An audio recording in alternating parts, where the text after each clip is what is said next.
बच्चू कडूंच्या आंदोलनामुळे नागपुरात वाहतूक कोंडी झाली आहे। गेल्या अनेक तासांपासून वाहतूक कोंडीत अडकल्यामुळे नागरिकांना मनस्ताप सहन करावा लागतोय, त्यामुळे नागरिकांनी संताप व्यक्त केलाय।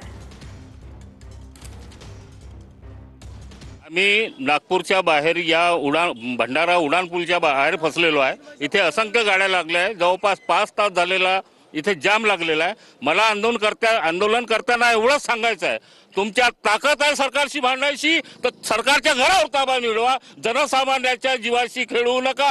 लहान लहान मुलं इथं फसलेले उपाशी आहे, पाणी नाहीये, पाण्याची सोय सुद्धा नाहीये आणि या महामार्गावर तुम्ही आंदोलन केले। आंदोलन करा, नाही असं नाही, तुम्हाला तुमचा हक्क मिळाला पाहिजे, पण या आंदोलनामध्ये जनसामान्याचा काय आहे चूक? तुम्ही सांगा, छोट्या छोट्या मुलांची काय चूक आहे? त्यांना माहित सुद्धा नाही हे कशाची गर्दी आहे म्हणून। आणि त्यांना आज जर त्या मुलांना तहाने वाजून काही झालं, कोणाचं कमी जास्त, हे आंदोलनकर्ते भरून देणार आहेत का?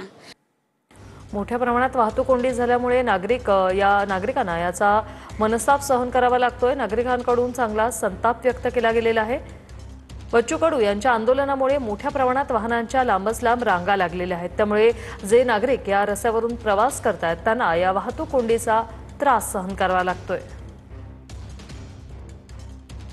हे दृश्य आपण पाहतोय, सलग हा महामार्ग जाम झालेला आहे आणि जोपर्यंत मागण्या मान्य होत नाही आम्ही इथेच आंदोलन करणार अशी भूमिका देखील बच्चू कडू यांनी बोलून दाखवलेली आहे। मात्र नागरिकांकडून आता संताप व्यक्त केला जातोय। गेल्या अनेक तासांपासून ही वाहतूक कोंडी आहे। बच्चू कडू यांच्या आंदोलनामुळे नागपुरात मोठ्या प्रमाणात वाहतूक कोंडी। हे आंदोलन आपण पाहतोय, मोठ्या प्रमाणात शेतकरी आंदोलनात सहभागी झालेले आहेत। जो उद्या 12 पर्यंत वेळ देण्यात आलेला आहे आणि जोपर्यंत मागण्या मान्य होत नाही तोपर्यंत हे आंदोलन सुरूच ठेवणार आणि याच जागी बसून हे आंदोलन सुरू ठेवणार असं बच्चू कडू यांनी म्हटलेलं आहे। मात्र या महामार्गावरच आंदोलन सुरू असल्यामुळे महामार्ग जाम झालेला आहे, मोठी वाहतूक कोंडी झालेली आहे, अनेक नागरिक यात अडकून पडलेले आहेत।